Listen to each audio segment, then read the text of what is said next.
ओम शांति। 30 अगस्त 2025 बाबा के महावाक्य।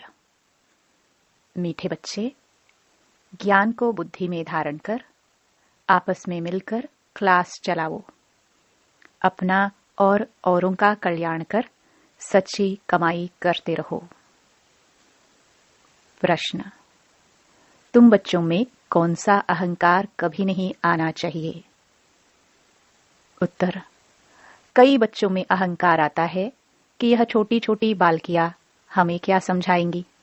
बड़ी बहन चली गई तो रूठकर क्लास में आना बंद कर देंगे।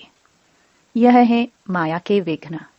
बाबा कहते, बच्चे, तुम सुनाने वाले टीचर के नाम रूप को न देख, बाप की याद में रह मुरली सुनो। अहंकार में मत आओ। ओम शांति। बाप बैठ बच्चों को समझाते हैं। अब बाप जब कहा जाता है तो इतने बच्चों का एक जिस्मानी बाप तो हो नहीं सकता। यह है रूहानी बाप। उनके ढेर बच्चे हैं। बच्चों के लिए यह टेप, मुरली आदि सामग्री है। बच्चे जानते हैं अभी हम संगम युग पर बैठे हैं पुरुषोत्तम बनने के लिए। यह भी खुशी की बात है। बाप ही पुरुषोत्तम बनाते हैं। यह लक्ष्मी नारायण पुरुषोत्तम है ना। इस सृष्टि में ही उत्तम पुरुष, मध्यम और कनिष्ठ होते हैं। आदि में है उत्तम, बीच में है मध्यम, अंत में है कनिष्ठ। हर चीज पहले नई, उत्तम, फिर मध्यम, फिर कनिष्ठ अर्थात पुरानी बनती है। दुनिया का भी ऐसे है। तो जिन जिन बातों पर मनुष्यों को संशय आता है उस पर तुमको समझाना है। बहुत करके ब्रह्मा के लिए ही कहते हैं कि इनको क्यों बिठाया है, तो उनको झाड़ के छत्र पर ले आना चाहिए। देखो, नीचे भी तपस्या कर रहे हैं और ऊपर में एकदम अंत में बहुत जन्मों के अंत के जन्म में खड़े हैं। बाप कहते हैं, मैं इनमें प्रवेश करता हूँ। यह बातें समझाने वाला बड़ा अक्लमंद चाहिए। एक भी बेअकल निकलता है तो सभी बीके का नाम बदनाम हो जाता है। पूरा समझाना आता नहीं है। भल कंप्लीट पास तो अंत में ही होते हैं। इस समय 16 कला संपूर्ण कोई बन ना सके, लेकिन समझाने में नंबरवार जरूर होते हैं। परमपिता परमात्मा से प्रीत नहीं है तो विपरीत बुद्धि ठहरे ना। इस पर तुम समझा सकते हो। जो प्रीत बुद्धि है वह विजयंती और जो विपरीत बुद्धि है वह विनश्यंती हो जाते हैं। इस पर भी कई मनुष्य बिगड़ते हैं। फिर कोई न कोई इल्जाम लगा देते हैं। झगड़ा फसाद मचाने में देरी नहीं करते हैं। कोई कर ही क्या सकते हैं। कभी चित्रों को आग लगाने में भी देरी नहीं करेंगे। बाबा राय भी देते हैं, चित्रों को इंश्योर करा दो। बच्चों की अवस्था को भी बाप जानते हैं।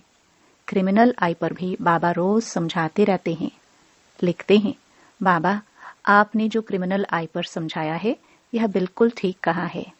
यह दुनिया तमो प्रधान है ना। दिन प्रतिदिन तमो प्रधान बनते जाते हैं। वो तो समझते हैं कलयुग अभी रेगड़ी पहन रहा है, घुटनों के बल चल रहा है। अज्ञान नींद में बिल्कुल सोए हुए हैं। कभी कभी कहते भी हैं, यह महाभारत लड़ाई का समय है तो जरूर भगवान कोई रूप में होगा। रूप तो बताते नहीं, उनको जरूर किस में प्रवेश होना है। भाग्यशाली रथ गाया जाता है। रथ तो आत्मा का अपना होगा ना, उसमें आकर प्रवेश करेंगे।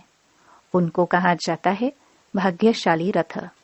बाकी वह जन्म नहीं लेते हैं। इनके ही बाजू में बैठ ज्ञान देते हैं। कितना अच्छी रीति समझाया जाता है। त्रिमूर्ति चित्र भी है। त्रिमूर्ति तो ब्रह्मा विष्णु शंकर को कहेंगे। जरूर यह कुछ करके गए हैं, जो फिर रास्तों पर, मकान पर भी त्रिमूर्ति नाम रखा है। जैसे इस रोड को सुभाष मार्ग नाम दिया है। सुभाष की हिस्ट्री तो सब जानते हैं। उन्हों के पीछे बैठ हिस्ट्री लिखते हैं, फिर उनको बनाकर बड़ा कर देते हैं। कितनी भी बढ़िया बैठ लिखे। जैसे गुरु नानक का पुस्तक कितना बड़ा बनाया है, इतना उसने तो लिखा नहीं है। ज्ञान के बदले भक्ति की बातें बैठ लिखी हैं। यह चित्र आदि तो बनाए जाते हैं समझाने के लिए। यह तो जानते हैं इन आंखों से जो कुछ दिखाई पड़ता है यह सब भस्म हो जाना है। बाकी आत्मा तो यहाँ रह ना सके, जरूर घर चली जाएगी। ऐसी ऐसी बातें कोई सबकी बुद्धि में बैठती थोड़े ही हैं। अगर धारणा होती है तो क्लास क्यों नहीं चलाते? 7-8 वर्ष में ऐसा कोई तैयार नहीं होता जो क्लास चला सके।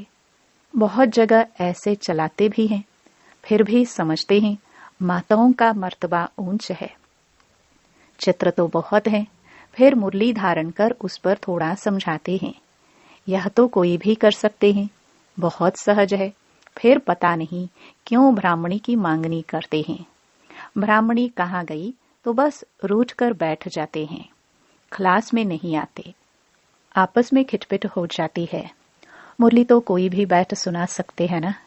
कहेंगे फुर्सत नहीं, यह तो अपना भी कल्याण करना है तो औरों का भी कल्याण करना है।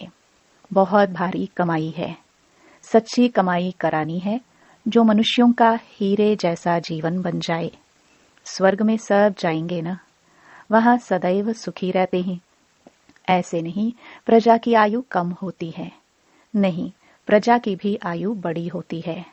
वह है ही अमर लोक। बाकी पद कम जास्ती होते हैं। तो कोई भी टॉपिक पर क्लास कराना चाहिए। ऐसे क्यों कहते हैं? अच्छी ब्राह्मणी चाहिए, आपस में क्लास चला सकते हैं। रड़ी नहीं मारनी चाहिए। कोई कोई को अहंकार आ जाता है, यह छोटी छोटी बालकियां क्या समझाएंगी। माया के विघ्न भी बहुत आते हैं, बुद्धि में नहीं बैठता। बाबा तो रोज समझाते रहते हैं, शिव बाबा तो टॉपिक पर नहीं समझाएंगे ना। वह तो सागर है, उछले मारते रहेंगे। कभी बच्चों को समझाते, कभी बाहर वालों के लिए समझाते। मुरली तो सबको मिलती है। अक्षर नहीं जानते हैं तो सीखना चाहिए ना। अपनी उन्नति के लिए पुरुषार्थ करना चाहिए। अपना भी और दूसरों का भी कल्याण करना है। यह बाप ब्रह्मा बाबा भी सुना सकते हैं ना, परंतु बच्चों का बुद्धि योग शिव बाबा तरफ रहे, इसलिए कहते हैं हमेशा समझो शिव बाबा सुनाते हैं। शिव बाबा को ही याद करो। शिव बाबा परमधाम से आए हैं, मुरली सुना रहे हैं। यह ब्रह्मा तो परमधाम से नहीं आकर सुनाते हैं। समझो शिव बाबा इस तन में आकर हमको मुरली सुना रहे हैं। यह बुद्धि में याद होना चाहिए। यथार्थ रीति यह बुद्धि में रहे तो भी याद की यात्रा रहेगी ना। परंतु यहाँ बैठे भी बहुतों का बुद्धि योग इधर उधर चला जाता है। यहाँ तुम यात्रा पर अच्छी रीति रह सकते हो, नहीं तो गांव याद आएगा, घर बार याद आएगा। बुद्धि में यह याद रहता है। शिव बाबा हमको इसमें बैठ पढ़ाते हैं। हम शिव बाबा की याद में मुरली सुन रहे थे, फिर बुद्धि योग कहाँ भाग गया? ऐसे बहुतों का बुद्धि योग चला जाता है। यहाँ तुम यात्रा पर अच्छी रीति रह सकते हो। समझते हो शिव बाबा परमधाम से आए हैं। बाहर गांवड़ों आदि में रहने से यह ख्याल नहीं रहता है। कोई कोई समझते हैं शिव बाबा की मुरली इन कानून से सुन रहे हैं, फिर सुनाने वाले का नाम रूप याद ना रहे। यह ज्ञान सारा अंदर का है। अंदर में ख्याल रहे शिव बाबा की मुरली हम सुनते हैं। ऐसे नहीं फलानी बहन सुना रही हैं, शिव बाबा की मुरली सुन रहे हैं। यह भी याद में रहने की युक्तियां हैं। ऐसे नहीं कि जितना समय हम मुरली सुनते हैं याद में है। नहीं, बाबा कहते हैं बहुतों की बुद्धि कहाँ कहाँ बाहर में चली जाती है। खेती बाड़ी आदि याद आती रहेगी। बुद्धि योग कहाँ बाहर भटकना नहीं चाहिए। शिव बाबा को याद करने में कोई तकलीफ थोड़ी है, परंतु माया याद करने नहीं देती है। सारा समय शिव बाबा की याद रह नहीं सकती और ख्यालात आ जाते हैं। नंबरवार पुरुषार्थ अनुसार है ना। जो बहुत नजदीक वाले होंगे उनकी बुद्धि में अच्छी रीति बैठेगा। सब थोड़ी 8 की माला में आ सकेंगे। ज्ञान योग दैवी गुण यह सब अपने में देखना है। हमारे में कोई अवगुण तो नहीं है। माया के वश कोई विक्रम तो नहीं होता है। कोई कोई बहुत लालची बन जाते हैं। लालच का भी भूत होता है। तो माया की प्रवेशता ऐसी होती है जो भूख भूख करते रहते हैं, खाऊं खाऊं पेट में बलाऊं। कोई में खाने की बहुत आसक्ति होती है, खाना भी कायदे अनुसार होना चाहिए। ढेर बच्चे हैं, अब बहुत बच्चे बनने वाले हैं, कितने ब्राह्मण ब्राह्मणियां बनेंगे। बच्चों को भी कहता हूं, तुम ब्राह्मण बन बैठो। माताओं को आगे रखा जाता है। शिव शक्ति भारत माताओं की जय। बाप कहते हैं, अपने को आत्मा समझो और बाप को याद करो। स्वदर्शन चक्र फिराते रहो। स्वदर्शन चक्रधारी तुम ब्राह्मण हो। यह बातें नया कोई आए तो समझ ना सके।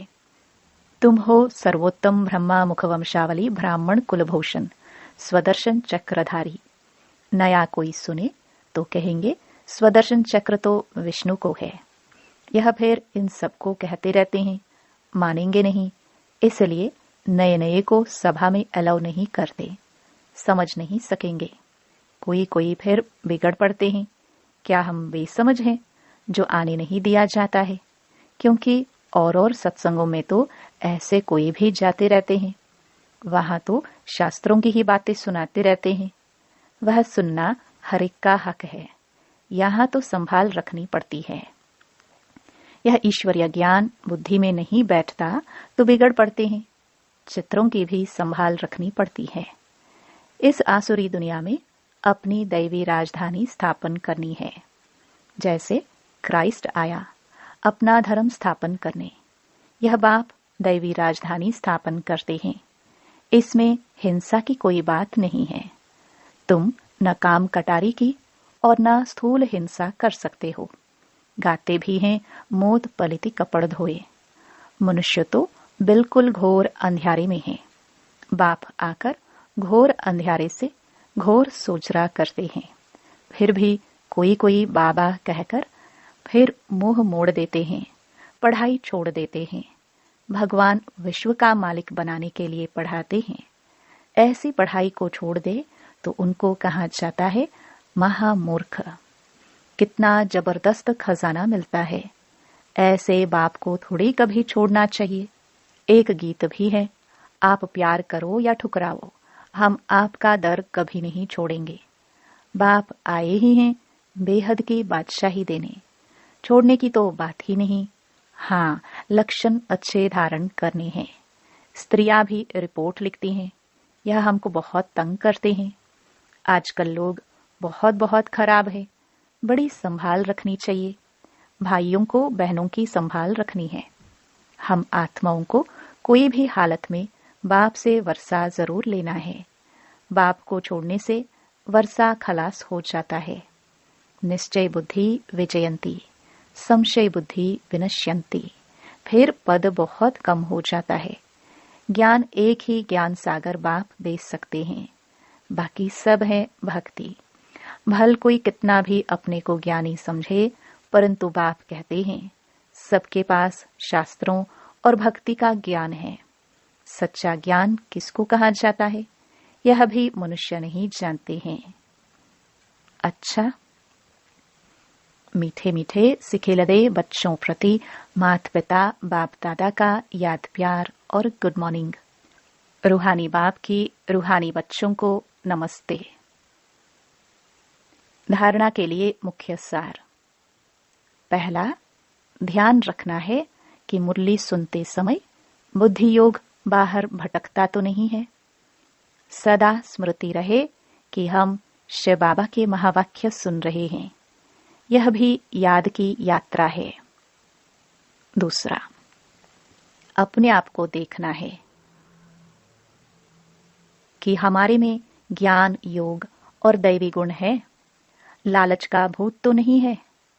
माया के वश कोई विक्रम तो नहीं होता है। वरदान, निमित्त भाव की स्मृति से हलचल को समाप्त करने वाले सदा अचल अडोल भव। निमित्त भाव से अनेक प्रकार का मैंपन मेरापन सहज ही खत्म हो जाता है। यह स्मृति सर्व प्रकार की हलचल से छुड़ाकर अचल अडोल स्थिति का अनुभव कराती है। सेवा में भी मेहनत नहीं करनी पड़ती, क्योंकि निमित्त बनने वालों की बुद्धि में सदा याद रहता है कि जो हम करेंगे हमें देख सब करेंगे। सेवा के निमित्त बनना अर्थात स्टेज पर आना। स्टेज तरफ स्वतः सबकी नजर जाती है तो यह स्मृति भी सेफ्टी का साधन बन जाती है। स्लोगन: सर्व बातों में न्यारे बनो तो परमात्म बाप के सहारे का अनुभव होगा। अव्यक्त इशारे: सहयोगी बनना है तो परमात्म प्यार के अनुभवी बनो। वर्तमान समय भटकती हुई आत्माओं को एक तो शांति चाहिए, दूसरा रूहानी स्नेह चाहिए। प्रेम और शांति का ही सब जगह अभाव है। इसलिए जो भी प्रोग्राम करो उसमें पहले तो बाप के संबंध के स्नेह की महिमा करो और फिर उस प्यार से आत्माओं का संबंध छोड़ने के बाद शांति का अनुभव कराओ।